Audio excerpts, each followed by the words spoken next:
Palabra y vida. Con el padre Manuel Horta, desde Sevilla.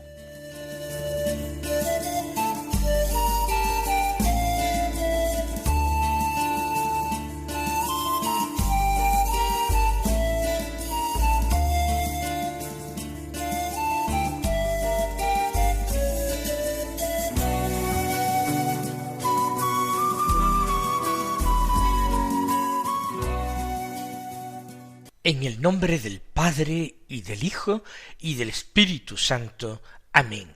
Alabados sean Jesús y María. Muy buenos días, queridos amigos, oyentes de Radio María y seguidores del programa Palabra y Vida. Hoy es el lunes de la 19ª semana del tiempo ordinario.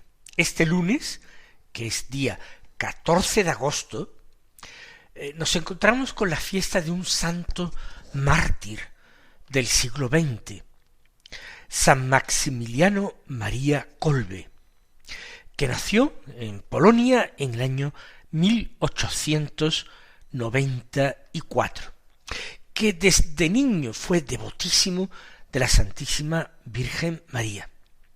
Se hizo franciscano, realizó sus estudios sacerdotales en Cracovia y en Roma, recibiendo finalmente su ordenación sacerdotal. Ya como fraile franciscano sacerdote, se empeñó en una gran tarea de divulgación y de propaganda católica, con la Santísima Virgen María como el centro de todo su apostolado, fundando una asociación mariana, una editorial, una revista religiosa que alcanzó muchísima devoción dedicada a la Inmaculada Concepción. Fue enviado por sus superiores durante algún tiempo a Japón, y allí pues se desempeñó como misionero, y a la vuelta se encontró a su patria, Polonia, ocupada por los nazis. Su fervor apostólico le lleva a seguir predicando y hablando, y finalmente es detenido, enviado primero al campo de concentración de Mauthausen y posteriormente al de Auschwitz, ambos de muy triste memoria. Y fue en Auschwitz donde él realizó el supremo acto de caridad de dar su vida por otro, por un soldado polaco que era padre de familia y a quien pues le había tocado morir como castigo por una rebelión y fugas en el campo de concentración. Realmente, estando desolado y hundido aquel hombre que tenía hijos pequeños, él dio un paso al frente y se ofreció a morir en su lugar.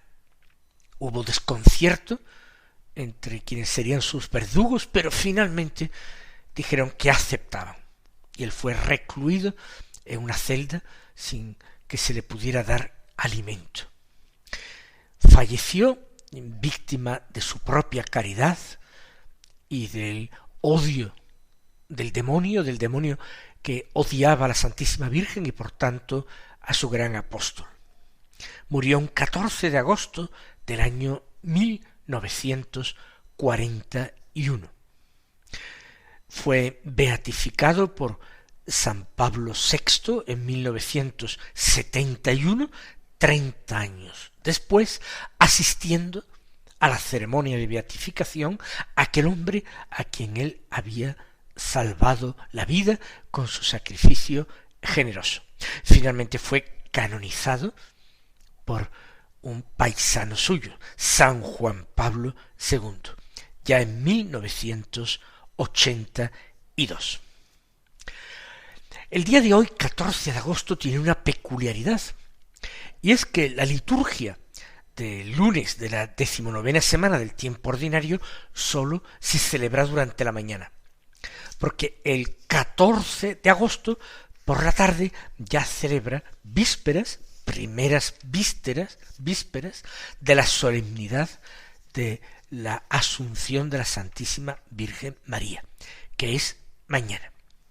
Pero vamos a tomar nosotros, en principio, las lecturas propias del día de hoy. Por tanto, la lectura que seguimos haciendo continuada del libro del Deuteronomio y luego del Evangelio de San Mateo. Del libro del Deuteronomio leemos del capítulo 10 los versículos 12 al 22 que dicen así: Moisés dijo al pueblo: Ahora Israel, ¿qué te pide el Señor tu Dios? Sino que temas al Señor tu Dios, siguiendo todos sus caminos, y que le ames, y que sirvas al Señor tu Dios con todo tu corazón y con toda tu alma, observando los preceptos del Señor y los mandatos que yo te mando hoy para tu bien. Cierto, del Señor son los cielos, hasta el último cielo, la tierra y todo cuanto la habita. Mas sólo de vuestros padres se enamoró el Señor, los amó, y de su descendencia os escogió a vosotros entre todos los pueblos, como sucede hoy.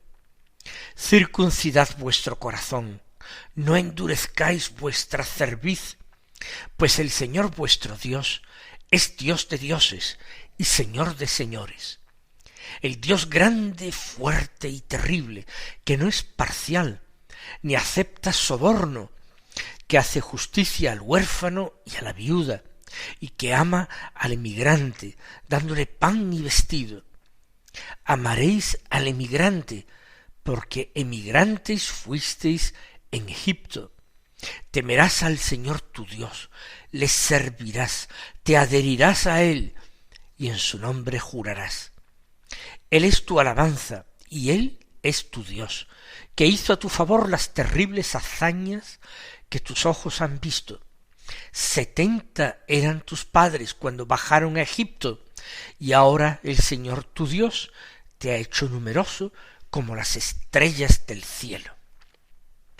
Continuamos con un discurso de Moisés al pueblo, un discurso de recuerdo, exhortando al recuerdo de los beneficios de Dios y a sacar enseñanza de los hechos del pasado. Es Dios quien habla. En realidad, Moisés es solamente su portavoz. Y empieza preguntando de una forma retórica: ¿qué es lo que te pide tu Dios, el Señor? Yahvé, ¿qué te pide? Y en definitiva va a mencionar dos cosas. Va a hablar del temor, va a hablar del amor. En primer lugar, del temor, que te pide sino que temas al Señor tu Dios, con todo tu corazón y con toda tu alma.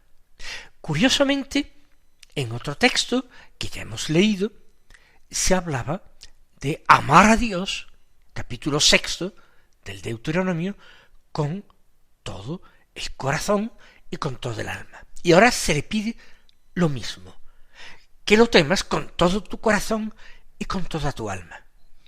En definitiva, vamos a saber que en estos textos el temor y el amor no van lejos, van de la mano. ¿Qué quiere decir temer a Dios con todo el corazón y con todo el alma? Muy sencillo. Temer a Dios significa darle un puesto en nuestra vida que no se lo podemos conceder a nada ni a nadie. A nada, a ninguna realidad mundana, ni a nadie, por querido que sea, ni siquiera a nosotros mismos. No podemos ser el centro de nuestra propia vida. Y tenemos que temer, porque todo en nuestro ser se mueve a consecuencia de la herida que dejó en nuestra naturaleza el pecado original. Todo se mueve hacia el egoísmo, a darnos una importancia que no tenemos, o a darle a realidades mundanas o a personas ese puesto central en nuestra vida y a girar en torno a las cosas o a las personas que no son Dios. Temer al Señor significa darle el lugar que le corresponde, darle el lugar central de nuestra existencia, considerarlo el valor primero de nuestra vida, considerar que es el tesoro de nuestra vida. Temer al Señor igualmente es vivir con ese profundo respeto y reverencia a aquel que merece tal puesto en nuestra vida, aquel que es infinitamente grande y poderoso, dice el texto, Dios grande, fuerte y terrible. Temer al Señor, en definitiva, también significa vivir sanamente inciertos e inseguros de nosotros mismos, sabiendo que somos capaces de traicionar al Señor y de abandonarle, y de esta manera arruinar nuestra existencia. Vivir atentos a que esto no ocurra, corrigiendo continuamente el rumbo de nuestras vidas, cuando vemos que se aparta de nuestro fin, de aquel que da el sentido a nuestra vida. Así podemos nosotros temer al Señor con todo nuestro corazón y con toda nuestra alma. Porque de Él, dice, son los cielos, hasta el último cielo, y la tierra, y todo cuanto la habita, todo es suyo. Nada puede ser nuestro centro, sino sólo Él. Este temor es miedo cerval a Dios. No. Después del temor se recuerda el amor. Cuando sigue diciendo, pero sólo de vuestros padres, es decir, sólo de vuestros antepasados, se enamoró el Señor, los amó, y de su descendencia os escogió a vosotros entre todos los pueblos, como sucede hoy. Después de decir que tenemos que temer al Señor con todo el corazón y con toda el alma, a continuación se nos dice que Dios nos ama a nosotros y nos escoge, y lo hace con todo el corazón y alma de Dios, y permítaseme la expresión. Circuncidad vuestro corazón, no endurezcáis vuestra cerviz, porque el Señor vuestro Dios es Dios de dioses, Señor de señores, el Dios grande, fuerte y terrible. No podemos sentirnos atemorizados, antes, al contrario, seguros y confiados, porque aquel que es todopoderoso, ese nos ama con amor de elección y predilección, porque nosotros somos los herederos verdaderos del pueblo elegido de Dios. Somos nosotros, como dice la Escritura, el Israel de Dios. Por tanto, hay que ir ante el Señor con toda sinceridad, con toda confianza, impidiendo que nuestro corazón se endurezca, se esconda detrás de las realidades terrenas. Ese Dios grande, fuerte y terrible no es imparcial, se ha decantado ya a vuestro favor. Pero tampoco es parcial en relación a un cierto tipo de personas. Él no acepta soborno, sino que hace justicia al huérfano y a la viuda, y ama al emigrante, dándole pan y vestido. Se pone de parte de los débiles, de los pequeños y de los pobres, los protege, los alimenta, los cuida, les hace justicia. Y como esta es la preferencia de Dios, también tiene que ser la vuestra. Por eso dice, amaréis al emigrante, ya que vosotros fuisteis emigrantes en Egipto. y repite: temerás al Señor tu Dios, le servirás, te adherirás a Él, y en su nombre jurarás. Él es tu alabanza y Él es tu Dios, que hizo a tu favor las terribles hazañas que tus ojos han visto. Va concluyendo su discurso Moisés. Vuelve de nuevo al recuerdo de los beneficios recibidos por Dios a lo largo de la historia. Y termina haciendo alusión a ese crecimiento y fortalecimiento de Israel, que no es ajeno al hecho de que Dios le ame y le haya elegido. 70, dice, eran vuestros padres, vuestros antepasados cuando salieron de Egipto, la familia de Jacob, simplemente.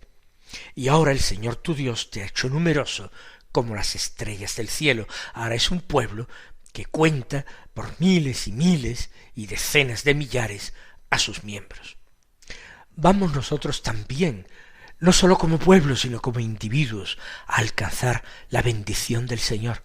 Vamos a alcanzar su amor, ese ya lo tenemos, pero con su amor vamos a alcanzar la protección, la justicia, la salvación.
Escuchemos ahora el Santo Evangelio según San Mateo, del capítulo 17, los versículos 22 al 27, que dicen así: En aquel tiempo, mientras Jesús y los discípulos recorrían juntos Galilea, les dijo: El Hijo del Hombre será entregado en manos de los hombres, lo matarán, pero resucitará al tercer día.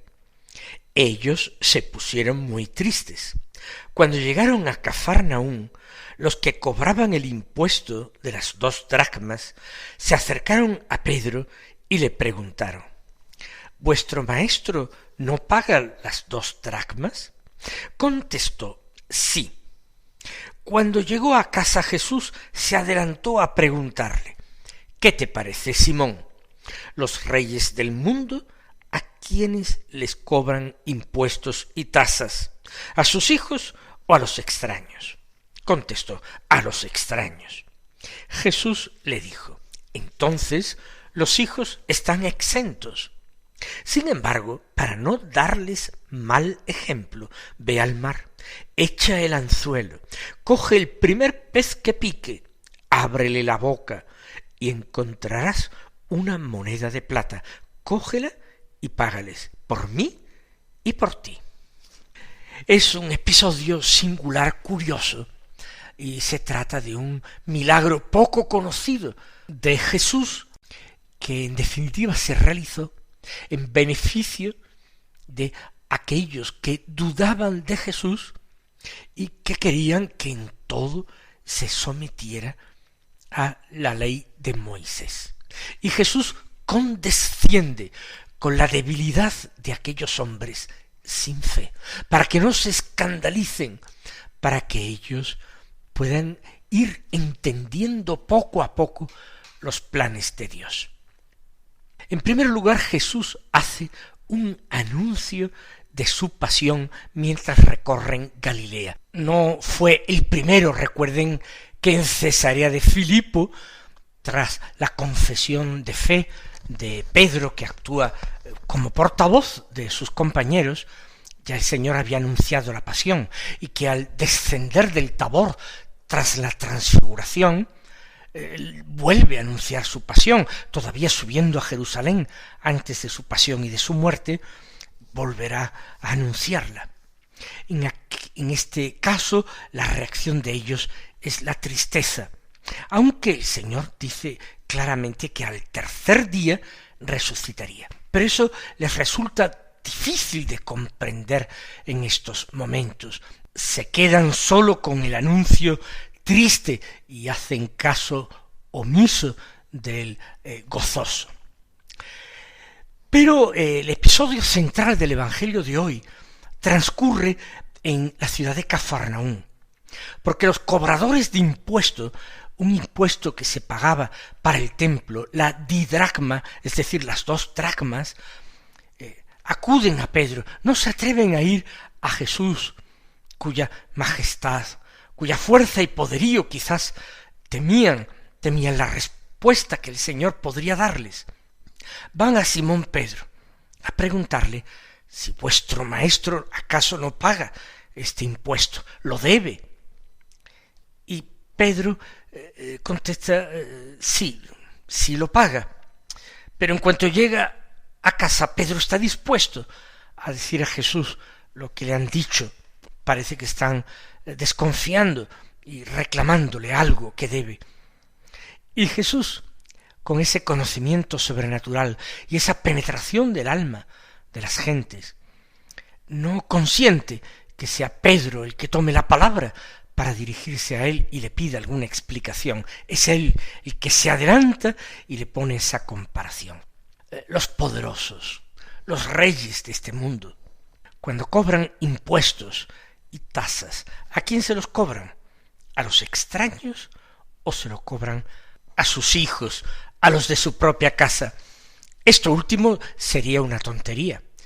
¿Acaso sus hijos tienen otro dinero ni otros beneficios que los de su propio padre? ¿Para qué cobrárselo en definitiva uno a sí mismo? Habrá que cobrárselo a los de fuera, a los extraños, para propio enriquecimiento, para sufragar los propios gastos, pero a los hijos no se les cobra. Entonces les dice Jesús como conclusión: los hijos están exentos. ¿Y esto qué quiere decir?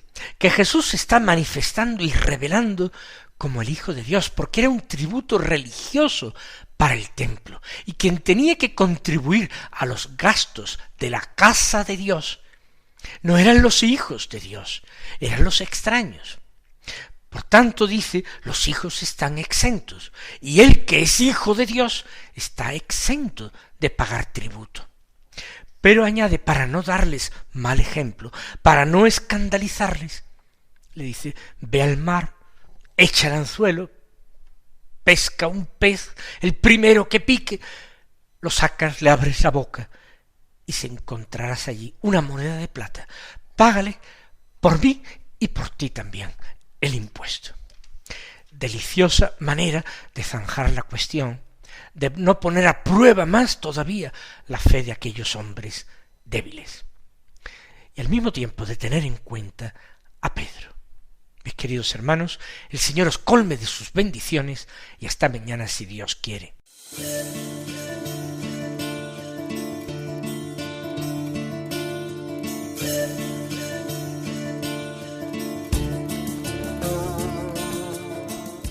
Han escuchado en Radio María Palabra y Vida,